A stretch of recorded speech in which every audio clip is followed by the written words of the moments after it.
everyone. Maggie and I are going to do a read aloud for you today. This is one of Maggie's favorite books. The title of it is Bunny's Book Club. And since she likes it so much, I thought, well, let's practice reading it together because she's read this book many times.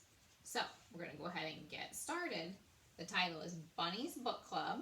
The author is Annie Silvestro, and it's illustrated by Tajana Maiwis. All right, do you want to start or do you want me to start? I will. Okay. You can actually. All right. So here's the first page. What's it say, Maggie? Bunny loves books.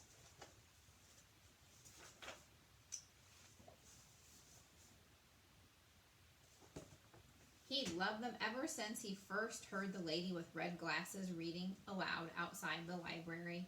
As he listened, Bunny imagined himself climbing mountains, captaining a ship, ruling a kingdom.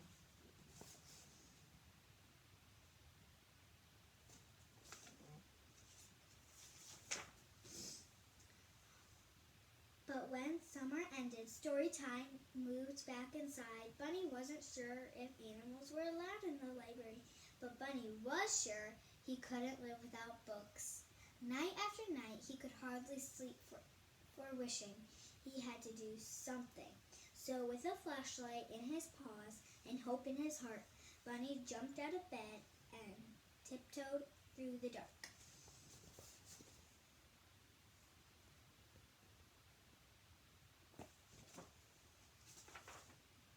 But when he reached the library door, it was locked. So were the windows. Bunny tried digging, climbing, and yanking.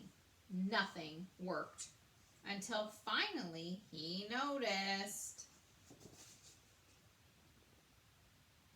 What do you think he noticed? See if you can look closely. A way to get in.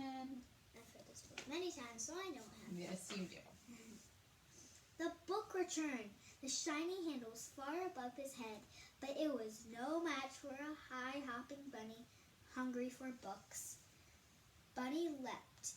He clung to the bar, flung himself over, and wriggled his cottontail through the slot. He landed inside with a thud.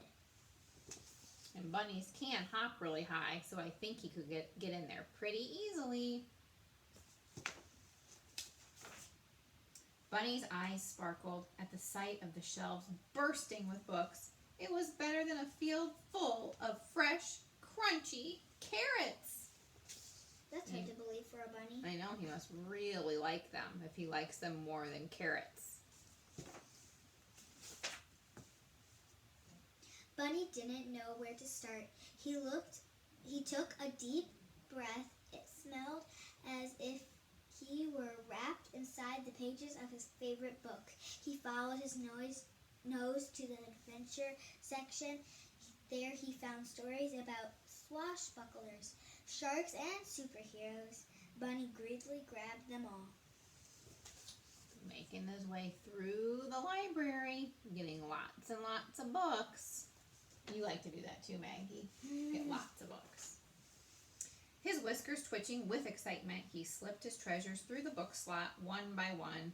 Then, performing his best balancing act, Bunny wobbled home. He couldn't wait to dig in. Maggie, what does that mean, he wants to dig into the books? It means he wants to start reading the books. That's what I do every time I get a book. And so Bunny returned to the library each night. He searched and sneaked, then scurried back to read.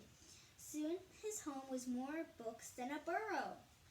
Then one evening a loud knock startled Bunny. He closed his book and opened the door. "Where have you been?" asked Porcupine. "What? Reading," said Bunny. "Why?" said Porcupine. Bunny's eyes popped wide open. "Why?" he sputtered. "Have you ever been to the library?" It was time for Bunny to let Porcupine in on a secret. So he has a friend who hasn't started the love of reading yet. So he's going to get him started on that. Maybe. "Are you sure this is a good idea?" said Porcupine. "Calm your quills," said Bunny. "I'm too prickly. I'll never fit." Bunny pushed and shoved until pop went Porcupine. Bunny slipped in and flipped on his flashlight.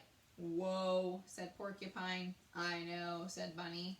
Do you think there's a story about balloons? I've always wondered about balloons. Most definitely, said Bunny.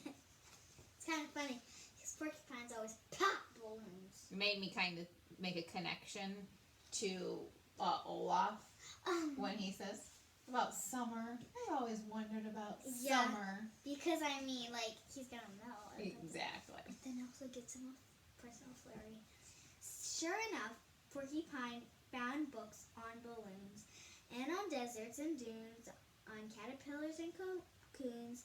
When Bunny had handed him one about hedgehogs, he hugged it.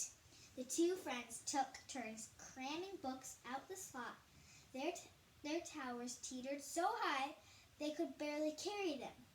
Back at Bunny's, they cozied up with cups of tea and carrot muffins. Together they read until sunrise. So they stayed up all night reading.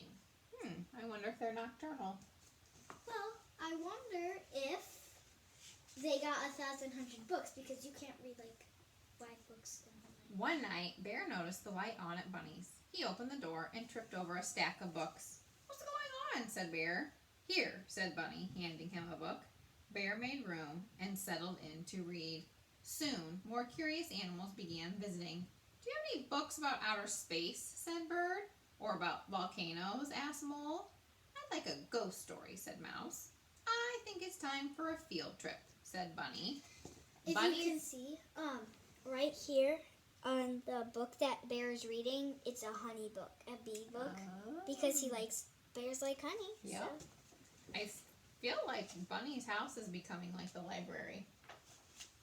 All right, let's see where they're going on their field trip.